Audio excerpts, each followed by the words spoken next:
I turned on my microphone. I was just saying hello to everyone. Oh boy. It's been a week for me learning and practicing, getting more consistent in my steps for my microphone. And I just saying hello to everyone. It was a beautiful morning this morning. I spent extra time outside taking care of some tree limbs, getting them um, the ones that need to be gone, gone. And I'm going to check on Facebook here to see if I can see me and I can see comments. Let's find out if I can do that. All right, there. Yes, I can see. So, thank you for joining in. Today, we're talking about boundaries. There's a lot of talk about boundaries. Today, I want to talk about healthy boundaries. Healthy boundaries are what we want, right? Um, our job isn't to change other people, as if we can do that anyway, right? We've tried. I remember hearing myself say, "Oh my goodness, if everyone would just do what I tell them to do, everything would be so much easier." Well, human adults get to do and be what they choose, right? And it's probably not my job to tell them what that is, but I do know whose it is. In Romans 2:4, it says, "It's the goodness of God that leads men to change their minds, men and women to change their minds, if they are in a position where changing their minds would would be something that would line up with who they are as a child of God." That's what it's all about, right? Um, so I have 3 steps that I wanted to share, and then I wanna close with a story that just really touches my heart. Um, but before I talk about the 3 steps, I want to let you know that you are welcome in the Shifting Inside Out Facebook group, where we meet together and I share a lot of encouraging and motivating teachings there. There are free resources in the guides. The latest one is Suiting Up for Heart and Health. It's a 7-day challenge, and there is also a Banish the Mood Food Mayhem challenge. It's a 6-day challenge, and those are available to you at no cost in the Shifting Inside Out Facebook group. I'd also love to invite you to go to my YouTube channel. See if I can find that. If you would subscribe and share and tag me, I will put you in a drawing for a prize that I will be giving away on the 15th of this month. So those 2 things I would like for you to do. Now, I'm gonna get to the 3 steps for having healthy boundaries in our lives. The first step is people, adults, get to do and be what and who they choose. And when I started realizing this, it just gave me so much grace. I wasn't the one that was responsible for changing another person. I definitely pray for other people all of the time, but changing that other person is not my job. I just get to be with them and get to know them. And in this final story, um, I think we'll understand the importance of, rather than trying to change another person, just to be there and recognizing that they're walking their own path for a very good reason. The set the first step in setting healthy boundaries is acknowledging that humans, grown-ups, adults, get to do and be what they choose or who they choose. The second is my healthy boundaries are about what I will do should that other person make a choice. Okay. So my boundaries are about what I will do. It's not about changing what they do. It's saying, okay, if you choose to behave this way, I will do this. I will leave the room. If you choose to tell raunchy stories, I'll just excuse myself and I will join another conversation, or I will go outside for a walk. That's my healthy boundary. Of course, when your life is not safe, the boundary is to get out, to get away, get yourself into a safe place. Of course, that's what our healthy boundaries are all about, right? And the third step in setting healthy boundaries is, and I realized this when I was thinking about presenting this, often my pain comes from me um, wanting to have peace. So I think I need to set boundaries on someone else in order for me to have peace. When I discovered that it's my story that is creating my pain and that I can choose a different story and I can feel something besides pain, then that is my healthy boundary. I get to choose the interpretation of the events for myself. And that is, of course, when I am physically safe and emotionally safe.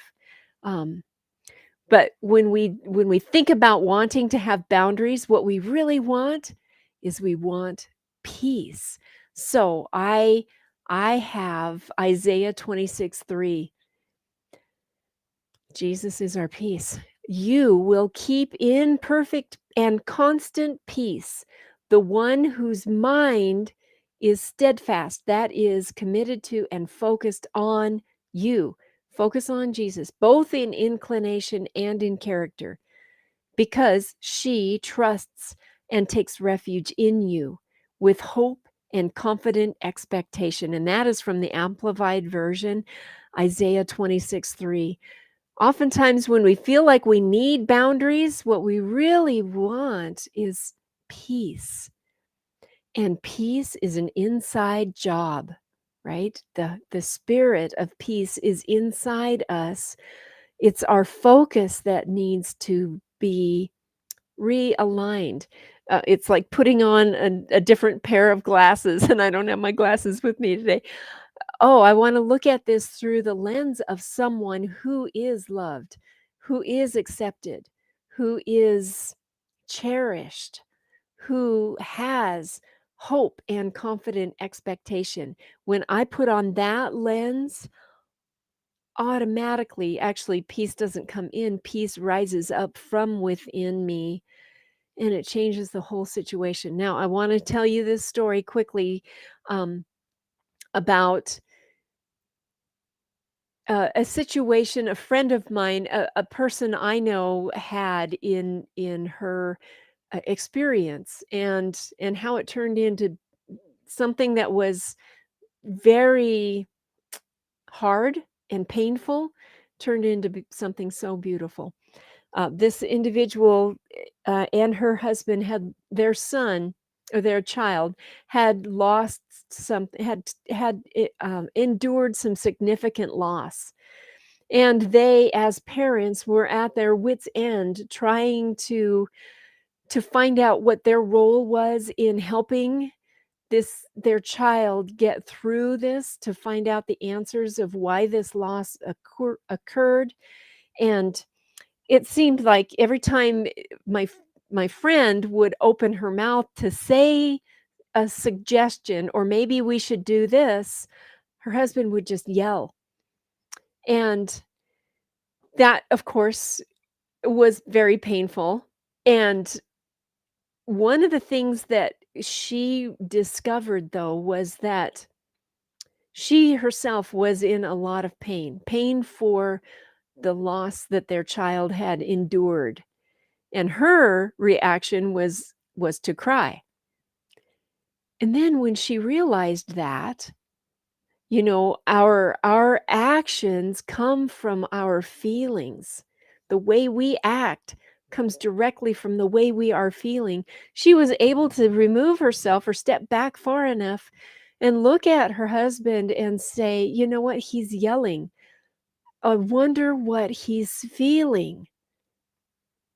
And she realized that he was a dad who was in anguish for their child's loss. And his yelling was no different than her crying. That was his response to pain and heartbreak. Her response is to cry, his response was to yell. And then this person, she decided, you know what? This means nothing about us, our relationship. It means everything about how much love is in that dad's heart. Wow. So that is such a beautiful story of how it's our story that often adds to the pain. But when we step back or we try to take a look at it from like an eagle's view, um, a view of someone who is loved and accepted, for sure, regardless of what the humans around us are acting like, when we fill ourselves up with that assurance, it's called blessed assurance for a reason. It's actually, it's scandalous grace that gives us that identity. When we believe that, then we can show up in a way that is full of grace and full of love and doesn't add to the pain.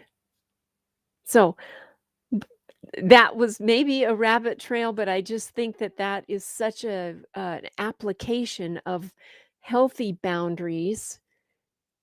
Boundaries, oftentimes when we feel like we need those, what we really are wanting is peace, and the peace comes from inside.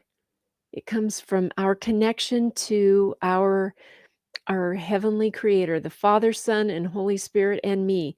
3 plus me. That's where the peace, the 3 give me the peace. I am the one that gets to unpack it or uncover it. So, thank you so much. Let me know if you have any questions about healthy boundaries. Let me know if you have anything that you would like to share. If there's anything that you would like someone to listen to you and let you have a place to pour out. That's what I'm here for. That's what I do. And so I'd love to have the opportunity to support you in that way. Don't forget, Shifting Inside Out is our free Facebook page, and there are free resources in the guides section. And if you liked if you're liking some of these videos, go to my YouTube channel. It's Peggy Hinman. Subscribe there, share either these Facebook videos or the YouTube videos. Remember to tag me so that I know, and then I'll put you in the running for my prize that I'll draw on the 15th of this month. Thank you so much for joining in, and do let me know if there's any way that I can support you. Thank you.